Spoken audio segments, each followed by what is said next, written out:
우리 하나님 말씀은 마태복음 3장입니다. 하나님 말씀 마태복음 3장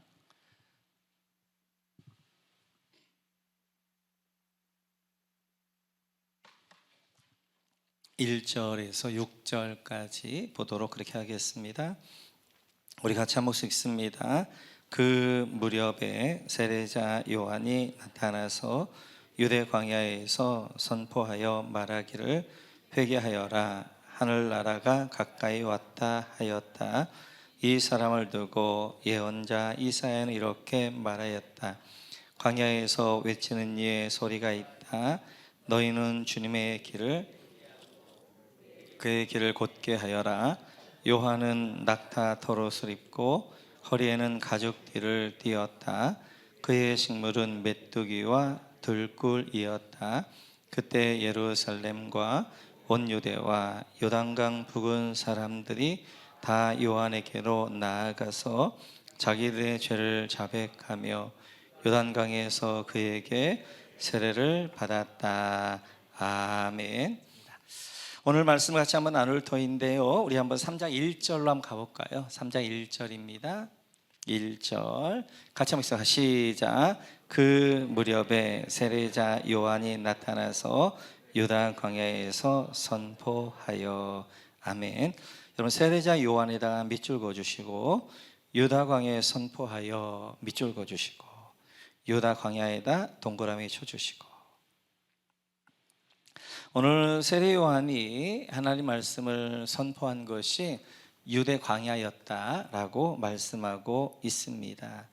원래 세례 요한은 어디에 있어야 되는가? 여기 있어야 됩니다. 우리 누가복음 1장을 가볼까요? 같이 시작. 사가랴가 자기 조의 차례가 되어서 하나님 앞에서 제사장의 직분을 담당하게 되었다. 아멘. 세례 요한은 레위 지파입니다.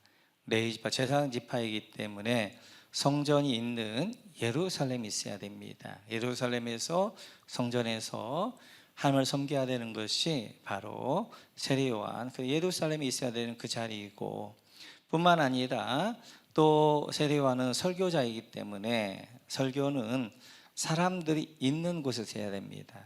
그러면 사람들이, 예루살렘에는 사람들이 많잖아요. 그러면 성전 앞에서 할지 아니면 예루살렘의 성전을 이제 설교를 해야 됩니다. 그런데 오늘 세례 요한이 있었던 곳이 유대 광야라는 곳이에요. 광야라는 곳에 오늘 세례 요한이 거기서 설교하게 되어지는데, 그렇다면 왜 우리의 상식적으로 보게 되어지면 세례 요한이 예루살렘에 있어야 될 것 같은데 유대 광야에 있느냐 하는 거지요. 먼저 그 부분을 같이 한번 살펴보기 원하는데요, 오늘 세례 요한이 유대 광야에 있는 첫 번째 이유는 바로 말라기 4장 5절의 예언 때문에 그렇습니다. 같이 한번 보겠습니다. 주의 크고 두려운 날이 이르기 전에 내가 너희에게 엘리야 예언자를 보내겠다. 아멘.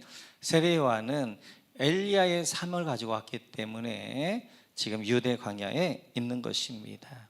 주의 크고 두려운 날, 여호와의 날인데, 이 여호와의 날은 하나님이 나타나신 날이에요. 그 날 가운데 굉장히 중요한 것이 예수님이 이 땅에 오신 날. 예수님이 이 땅에 오셨을 때, 그때 이제 예수님께서 하나님 나라를 선포하기 전에 엘리야가 먼저 올 것이다. 그래서 세례 요한이 예수님보다 6개월 먼저 옵니다. 그래서 6개월 사촌 형이잖아요. 그래서 세례 요한이 와서 엘리야의 삶을 감당해야 하는 그 사명 때문에 그렇게 되어지는데, 왜냐하면 엘리야의 삶을 감당한다면 세례 요한은 어디에 와야 되느냐? 엘리야가 떠났던 곳에 와야 돼요. 같이 한번 우리 열왕기하러 가볼까요? 같이 읽죠. 시작. 그들이 이야기를 하면서 가고 있는데 갑자기 불병거와 불말이 나타나서 그들 두 사람을 갈라 놓더니 엘리야만 회오리 바람에 싣고 하늘로 올라갔다. 요단 동편 땅에서 엘리야가 승천하게 되어집니다. 그래서 그때 엘리야가 엘리사와 함께 있게 되어졌는데, 바로 엘리야를 하나님이 회오리 바람에 해가지고 하나님의 승천하게 되어져요. 그 엘리야가 승천했던 그곳에 이제 엘리야의 사명에 있는 세례 요한이 오게 되어지고, 바로 그 요단 동편 땅에 세례 요한이 거기에서 말씀을 선포하게 되어지고, 그리고 이제 거기에서 세례를 주는 것들을 보게 되어집니다. 그래서 세례요한 이제 사명이기 때문에, 그 엘리야의 사명이기 때문에 엘리야는 열왕기하 1장 8절을 보면 이렇게 말하고 있습니다. 같이 읽죠. 시작. 그들이 왕에게 대답하였다. 털이 많고 허리에는 가죽띠를 띠고 있었습니다. 그러자 왕은 그는 분명히 디셉 사람 엘리야다 하고 외쳤다. 아멘. 그냥 이제 왕에게 그 사람의 그런 어떤 이제 그런 모습만 설명을 했어요.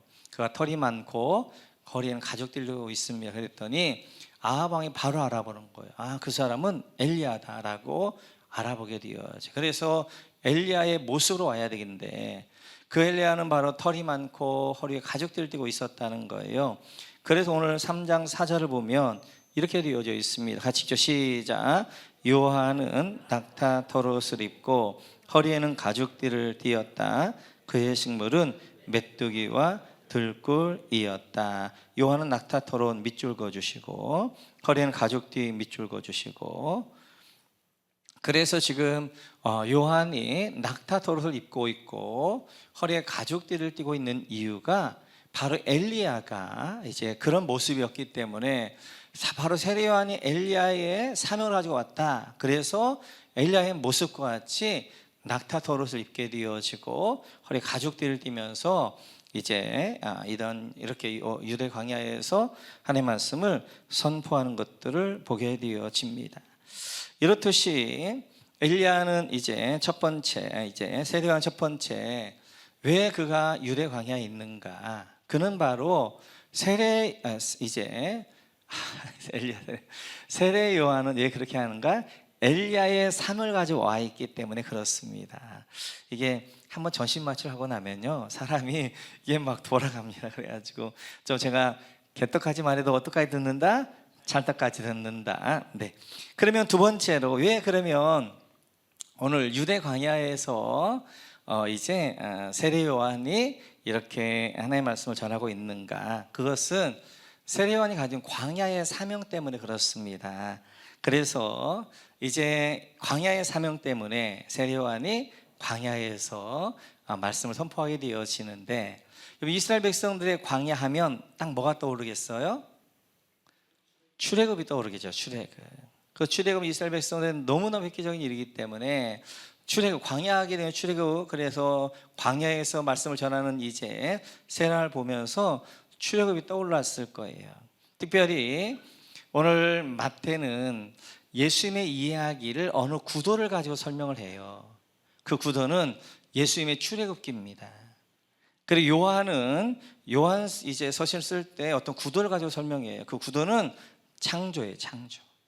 그래서 오늘 마태복음을 보게 되어지면 마태가 출애굽의 과정을 그대로 맞추면서 그가 설명해내게 되어져요. 그 1장에서는 바로 예수님의, 그래서 마태는 그 예수님이 두 번째 모세로 왔다라는 것들을 설명하게 되어져요. 그러니까 첫 번째 모세가 했던 중요한 일이 출애굽했잖아요, 출애굽. 그런 것처럼 두 번째 모세로 오신 예수님께서 이제 우리를 출애굽하러 오셨다. 그래서 이스라엘 백성들이 이집트에서 바로의 종이 되어 노예가 되어 고통했던 그들을 건져냈던 것처럼, 우리가 사단의 노예가 되고 죄의 종이 되었던 우리를 건져내시러 오신 분이다 라는 것들을 마태는 설명하면서, 바로 이 예수님이야말로 제2의 모세다. 그래서 두 번째 모세로 오셔서 우리를 죄 가운데 있는 우리를, 사단의 나라 가운데 있는 우리를 건져주러 오셨다라고 설명하면서 출애굽의 과정들을 통하여서 마태복음을 그렇게 맞추가면서 설명하게 되어져요. 그 마태복음 1장에 보게 되어지면 예수님의 아버지인 요셉이 나오고 예수님의 어머니인 마리아가 나옵니다. 마찬가지로 모세에게는 그 아버지 아므람과 어머니 요게벳이 나오게 되어져요. 그리고 2장에 넘어오게 되어지면 2장에서 봤던 것처럼 이제 예수님께서 헤롯에 의하여서 죽임을 당할 뻔하다가 살아나게 되어져요. 마찬가지로 모세도 발에 의하여서 산의 아이는 다 이제 물에 던져라 해서 죽을 뻔했다가 살아내 건진받은 것이 바로 모세가 되어져요. 그래서 예수님의 스토리와 모세 스토리를 같이 이렇게 엮어가면서 바로 예수님이 누구신가, 유대인들에게는 모세가 너무 중요하기 때문에 두 번째 모세를 구원하게 오셨다라고 설명하게 되어져요. 그래서 2장에서 그렇게 죽음 가운데서 그를 어떻게 하는 거예요? 하나님이 애굽으로 인도하십니다. 예수님께서 애굽으로 계셨다가 헤롯이 죽었다는 소식을 듣게 되어지고 출애굽하게 되어지는 거예요. 출애굽. 그 2장에서 출애굽이 있으면서 이제 3장에서 오늘 보는 것처럼 광야, 바로 광야가 나오게 되어지는데, 출애굽한 다음에 가장 먼저 만났던 것이 광야를 만나게 돼요. 광야길 가운데 하나님이 불기둥과 구름기둥으로 저를 인도하시게 되어지고, 그러면서 우리 3장 13절로 한번 가볼까요? 3장 13절 같이 한번 시작. 그때에 예수께서 요한에게 세례를 받으시려고 갈릴리를 떠나 요단강으로 요한을 찾아가셨다. 여러분, 세례 밑줄 그어주시고 그 다음에 세례 이야기가 나오는 거예요. 그러니까 출애굽합니다, 광야를 지납니다, 그리고 세례가 나옵니다. 이스라엘 백성들도 마찬가지예요. 출애굽한 다음에 어떻게 했어요? 그들이 광야길을 걷다가 홍해를 만나게 되어지는 거예요. 홍해가 뭐냐? 고린도서 10장을 보면 이렇게 말씀하셔요. 같이 한번 볼까요? 고린도서 10장. 네, 우리 같이 한번 찾겠습니다. 고린도서 10장.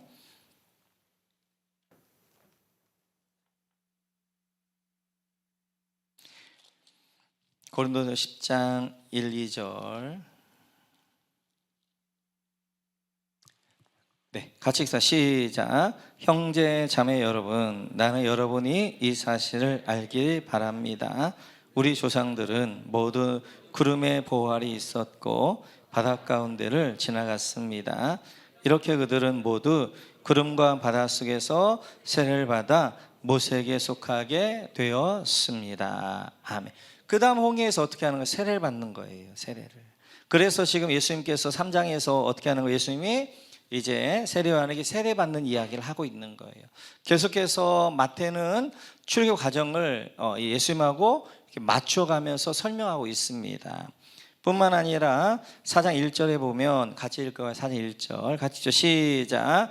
그 즈음에 예수께서 성령에 이끌려 광야로 가셔서 악마에게 시험을 받으셨다. 광야로 밑줄 그어주시고 시험을 받으셨다. 밑줄 그어주시고, 그 홍해를 또 건넌 다음에 어디를 가요? 수르광야, 신광야를 거쳐서 계속 가게 되어집니다. 그 신명기의 말씀을 보게 되어지면 광야길을 걷게 하신 이유를 이렇게 말씀하게 되어져요. 같이 읽죠. 시작. 당신들이 광야를 지나온 40년 동안 주 당신들의 하나님이 당신들을 어떻게 인도하셨는지를 기억하십시오. 그렇게 오랫동안 당신들을 광야에 머물게 하신 것은 당신들을 단련시키고 시험하셔서 당신들이 하나님의 계명을 지키는지 안 지키는지 당신들의 마음속을 알아보려는 것이었습니다. 아멘. 광야길을 걷게 한 중요한 이유가 뭐였다고요? 시험막이에요.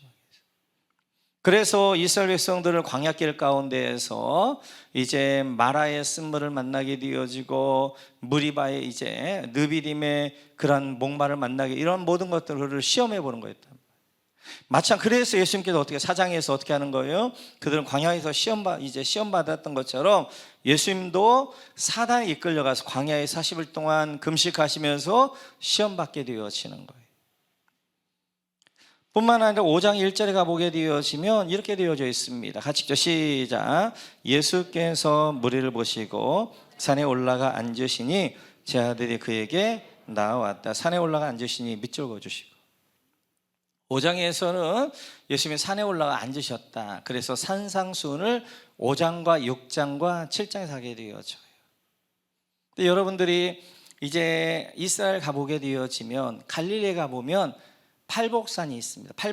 팔복산 교회가 있는데 산이 아니고 그냥 이렇게 언덕이에요. 갈릴리 바다가 있으면 바다에서 쭉 이렇게 언덕이 있는데 그 언덕 위에, 왜냐하면 그 당시 예수님께서는 지형을 통해서 이렇게 말씀을 전하셨거든요. 그래서 이제 오후가 되어지면 물이 따뜻해지잖아요. 수증기 올라가니까 위에서부터 소리가 이렇게 내려오는 거예요.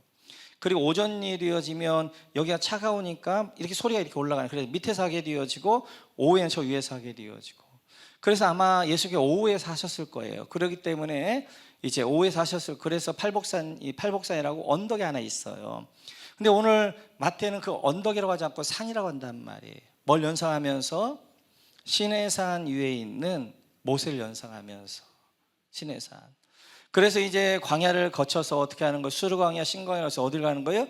시내산을 가잖아요. 시내산에 가서 모세가 하나님 앞에 말씀을 받고 와서 말씀을 선포하며 산에서 그 말씀을 선포했던 것이 출애굽기 20장을 보게 되어지면 십계명을 선포해요. 그래서 5장에 처음에 보게 되면 팔복이 나오는 거예요. 그리고 출애굽기 21장부터 계속해서 뭐가 나와요? 율법을 선포하게 되어져요. 그래서 5장과 6장과 7장에서 새로운 하나님 나라의 법을, 산상수를 선포하게 되어지는 거예요. 사실 산상수는 연도로 말하면 여기 쓰면 안 됩니다. 우리는 볼 때 산상수, 예수님께서 세례 받으시고 시험 받으시고 산상수를 했나 보다, 그렇게 생각할 수 있는데, 산상수는 두 번째 유월절이 지난 갈릴리 사역에 주신 거예요. 그러니까 지금 마태복음에서 말하면 중간 정도 있어야 된다고요. 그런데 오늘 마태가 그 예수님의 시간적으로 보게 되어지면 중간 정도, 두 번째 유월절을 두 번 지난 다음에 산상수를 했거든요. 근데도 불구하고 앞으로 가져온 이유가 뭐냐? 바로 출애굽기와 맞추는 거예요. 출애굽기와. 예수님이 제2의 모세가 되어서 우리를 출애굽하신다, 그래 맞추기 위해서, 그래서 출애굽 과정으로 하나님이 출애굽하시고 광야길 가운데 걷게 하시고, 그리고 그 홍해를 만나서 세례를 받게 하시고, 또 광야길 가운데 시험을 하시고, 그것들이 이제 예수께서 세례 받으시고, 그래 광야로 가서 어떻게 하는 거예요? 시험 받으시고, 그리고 산에 올라가셔서 이제 모세가 시내산에서 하나님의 말씀을 받게 되어 선포했던 그것들을 연상 5장에서 바로 이어서 그렇게 하고 있는 거예요. 그래서 지금 이제 이 광야에 그런 삶이 있기 때문에 이 세례 요한은 이 광야에서 하나님의 말씀을 선포하고 있는 것들을 보게 되어집니다. 그래서 지금 유대 백성들에게, 이스라엘 백성들에게 모세를 계속 강조하는 거예요. 바로 성경에 약속한 그 제2의 모세가 바로 이 예수님이시다. 그러면서 그 예수님과 모세와 출애굽 과정들을 쭉 설명하면서 이분이야말로 우리를 죄 가운데 구원하실 분이시고 우리를 건지실 분이다 라고 설명하게 되어져요. 오늘 세례 요한은 어디가 편했겠어요? 세례 요한은 예루살렘이 편했겠지요. 예루살렘에는 자기의 좋은 이제 안식할 수 있는 집도 있게 되어지고 사람도 많게 되어지고 환경도 좋게 되어지고. 그래 여러분 유대 광야를 한번 가보셔요. 유대 광야 가게 되어진 모든 것들이 죽어있는 그 땅이에요. 그 땅 가운데 그 떼약볕이, 어마어마한 떼약볕이 비침에도 불구하고 그가 그 자리에 있단 말이에요. 왜요? 하나님이 주신 그 자리를 지키는 거예요. 지키는 거. 마찬가지예요. 이 시대 가운데 우리에게 중요한 것은 자리 지키는 줄로 믿습니다. 영적 전쟁 첫 번째가 자리 지키기예요. 자리 지키기. 이번 주에 이제 새로운 삶 마칠 때인데, 영적 전쟁의 첫 번째가 뭐냐면 자리 지키기. 자리 지키기. 오늘 세례 요한은 하나님이신 자기의 자리를 지킨단 말이에요. 그 자리가 힘든 자리, 광야예요. 그 자리는 먹을 것도 없어요. 사람도 없어요. 그럼에도 불구하고 오늘 세례 요한은 그 자리를 지켜갔던 것처럼 이 마지막 때에는 하나님이 남은 자를 부르시는 거예요. 그 남은 자는 끝까지 자기의 자리를 지켜가는 사람, 우리에게 주신 예배의 자리, 사명의 자리, 나의 자리, 그 자리를 끝까지 지켜가는 것, 이것이 영적 전쟁에서 승리한 줄로 믿습니다. 우리 모두 오늘 세례 요한처럼 내가 있어야 될 그 자리, 하나님이 내가 있기를 원하는 그 자리에 있는 여러분 모두가 되시기를 주님의 이름으로 축원합니다. 오늘 세례 요한은 2절에 보면 이렇게 메시지를 선포합니다. 같이 한번 2절 읽겠습니다. 시작. 말하기를 회개하여라, 하늘나라가 가까이 왔다 하였다. 아멘. 여러분 회개하여라, 하늘나라가 가까이 왔다 밑줄 그어주시고, 그래서 오늘 세례 요한이 했던 첫 번째 선포가 회개하라, 하늘나라가, 하나님 나라가 가까이 왔다라고 선포하게 되어져요. 그래서 오늘 세례요한은 회개를 선포하고 회개에다 동그라미 쳐주시고, 왜냐하면 그는 메시아기를 예비하는 거예요. 메시아기를 예비하기 위해서 이제 땅들을 곧게 하는 거예요. 사람의 마음들을 곧게 하는 거예요. 운복파진 마음에는 메꾸게 되어지고, 이제 교만한 마음은 해서 그 마음들 평편하게 우리 예수님 오실 길들을 예비하게 되어지는 그 사명을 지금 세례요한이 하는 거예요. 그래 세례요한이 해서 했던 사명이 바로 회개하는 사명이에요. 회개하는 사명들은 이제 보게 되어지면 곧은 마음은 굳게 하고, 이제 굽은 마음은 곧게 하게 되어지고, 높아진 건 낮아지게 하면서 예수님 오실 길들을 예배하는 그 일들을 오늘 이제 세례요한이 하게 되어지는 거예요. 이제 회개를 가리켜서 말라기서 4장에서는 이렇게 이야기합니다. 말라기서 4장 5절과 6절 같이 읽죠. 시작. 주의 크고 두려운 날이 이르기 전에 내가 너희에게 엘리야 예언자를 보내겠다. 그가 아버지의 마음을 자녀에게 돌이키고 자녀의 마음을 아버지에게로 돌이킬 것이다. 돌이키지 아니하면 내가 가서 이 땅에 저주를 내리겠다. 그래서 5절에 보면 엘리야를 보내겠다 말씀하시고, 6절에 보면 엘리야가 해야 될 사명을 이야기하는 거예요. 그 사명은 바로 오늘 보니까 돌이키다는 말이 많이 나와요. 자녀에게로 아버지의 마음을 자녀에게로 돌이키고, 자녀의 마음을 아버지께로 돌이키고, 돌이킨다는 말이 3번에 나오게 되어져요. 그래서 세례요한이 해야 되는 사명은 돌이키는 사명이에요. 이 돌이킨다는 말이 회개예요, 회개. 그래서 회개라는 건 돌이키는 거예요, 돌이키는 거. 가던 길에서 이제 그 길을 바꾸는 거예요. 그게 회개가 되어져요. 그래서 우리가 이제 돌이켜야 될 것들이, 우리가 이제 그래서 애굽의 삶에서 돌이켜 우리는 광야의 삶으로 살아가는 것, 이게 회개가 되어져요. 그럼 우리는 뭘 돌이킬 것인가? 첫 번째, 주인을 바꿔야 돼요, 주인을. 회개라는 것은 주인이 바뀌는 거예요. 그러니까 내가 회개하기 전까지는 어떻게 하는 거예요? 내가 주인이었어요. 그리고 이제 애굽에 있을 때는 누가 주인이에요? 바로가 주인이에요. 그래서 예수 믿고 회개하기 전까지는 누가? 내가 주인이에요. 사단이 나의 주인이란 말이에요. 근데 출애굽하여서 이제 뭐가 되어지는 거예요? 광야는 하나님이 주인 되어지는 거예요. 그래서 주인이 바뀌어지는 거예요. 이제 사단이 나의 주인이었던 것이 하나님이 나의 주인 되어진 줄 믿습니다. 하나님이 나의 주인 되어주시는 거예요. 그런데 사단은 광명한 천사와 같이 양의 탈을 쓴 늑대란 말이에요. 일이란 말이에요. 그래서 사단은 우리한테 직접 우리에게 왕노하지 않아요. 우리 직접 통치하지 않아요. 그 무엇인가 그 누구를 통하여 우리를 통치하게 되어져요. 그래서 사단은 어떻게 하는 거예요? 돈이라는 그래서 양의 탈을 쓰고, 마치도 나를 가장 사랑하고 나를 가장 위하는 것처럼 그렇게 하면서 어떻게 하는 거예요? 이제 사단이 나를 통치하는 거예요. 돈이라는 탈을 쓰고 어떻게 하는 거예요? 돈을 쫓게 만들면서 돈이 나의 주인 되게 하는데, 사실 돈이 주인 되는 것이 아니라 사단이 나의 주인 되어지는 거예요. 세상 쾌락과 세상 권력을 쫓게 하면서 그 양의 탈을 쓰고서 그걸 추구하면서, 그러면서 어떻게 하는 거예요? 사실은 세상 권력과 쾌락이 아니라 사단이 우리의 주인 되어지는 거예요. 사단이 쓰고 있는 가장 강한 탈 가운데 하나가 뭐냐면 자아라는 탈이에요. 자아. 나란 탈이에요. 너는 자유지 않냐? 네 마음대로 살아라. 네 생각대로 해라. 네가 옷을 해라. 그러면서 자꾸 우리를 위해서 네가 마음대로 해. 너는 자유잖아.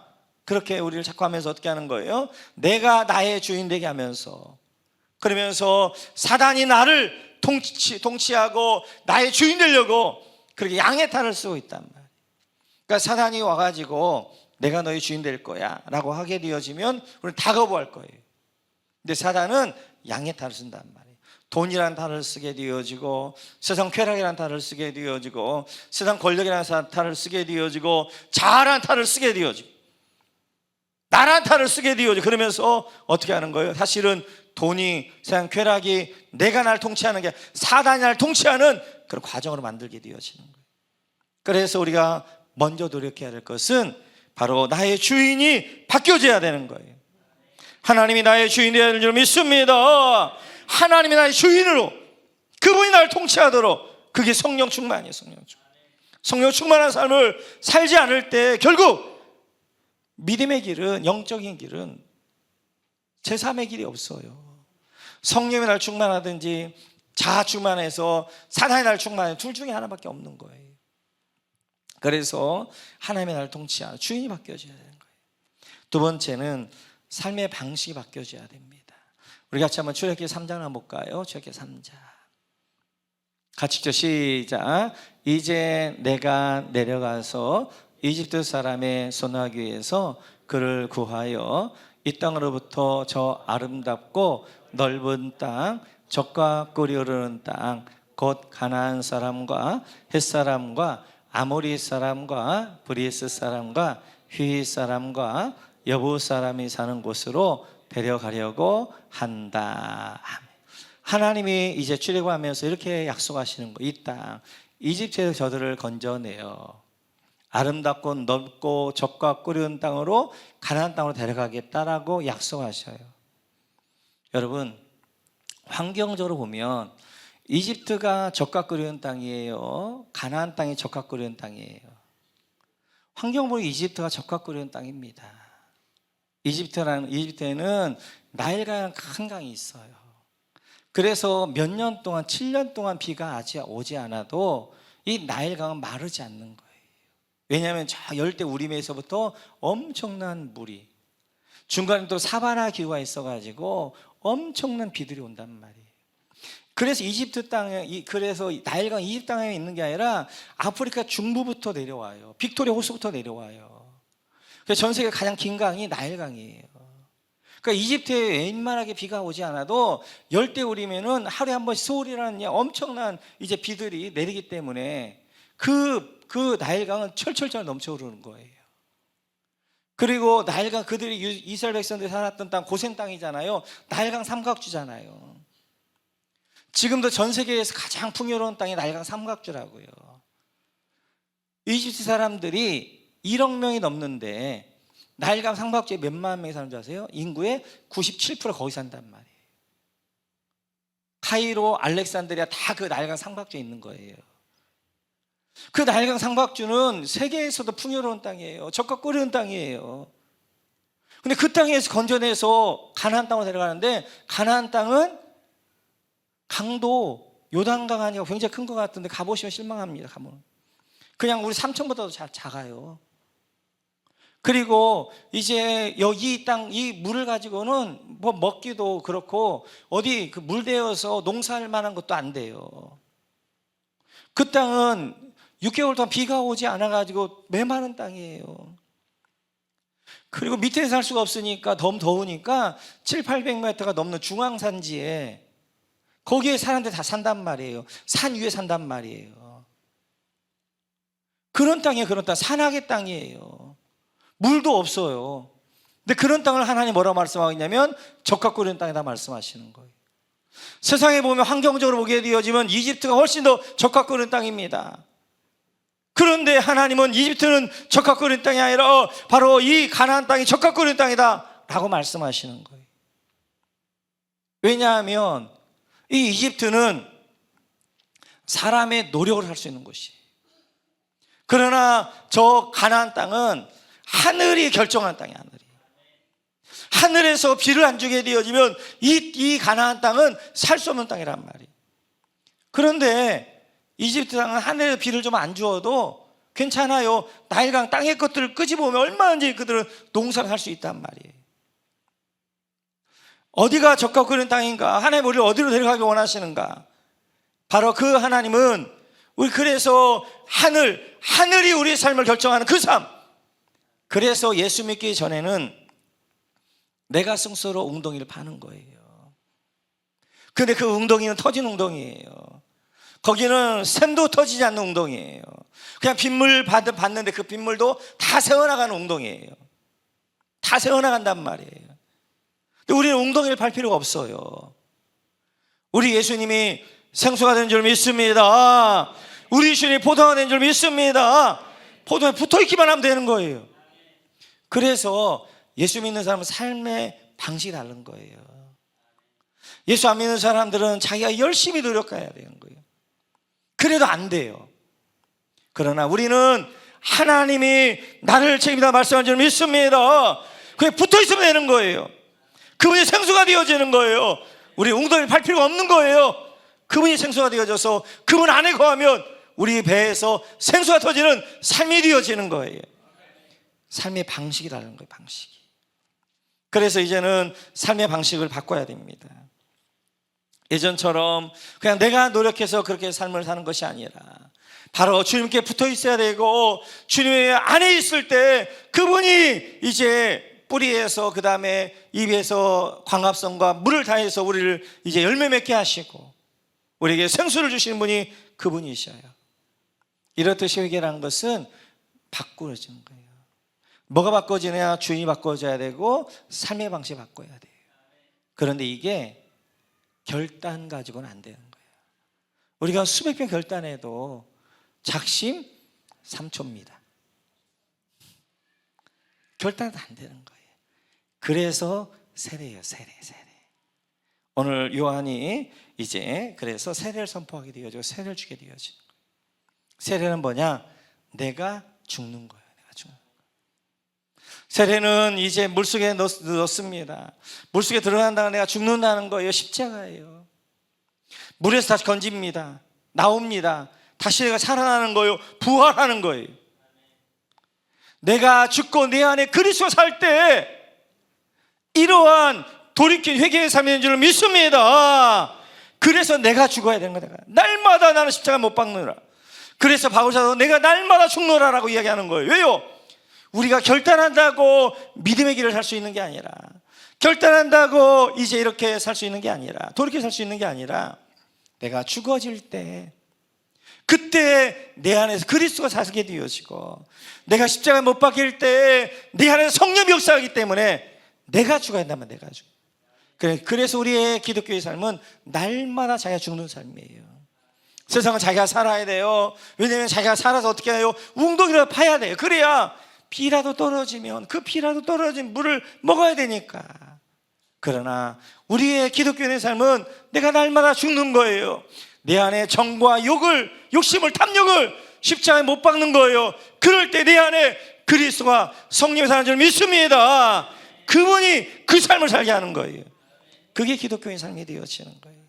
그래서 오늘 이제 세례요한이 선포하면서 회개해라, 하늘나라 가까이 왔다 라고 이야기하면서 그들에게 세례를 주고 있으면서 결국 이렇게 돌이키는 삶은 회개하는 삶, 내가 죽고 내 안에 그리스도가 사시는 삶. 그래서 기독교인의 삶이 신비예요. 신비. 육신적으로 설명할 수가 없는 거예요. 그래서 열심히 노력하면 되지만 기독교는 열심히 노력한다고 되는 게 아니라 내가 날마다 죽을 때 내 안에 살아나는 역사가 있는 줄로 믿습니다. 그래서 우리 모두 다시 한번 기억하면서 우리는 주인이 바꿔져야 되고 삶의 방식이 바꿔져야 되는데 그러기에 내가 날마다 죽는 삶밖에 없습니다. 우리 모두 오늘 기억하면서 이 세례요한 메시지처럼 회개하고 하나님 나라 가운데 거하는 우리 모두가 되시기를 주님의 이름으로 축원합니다.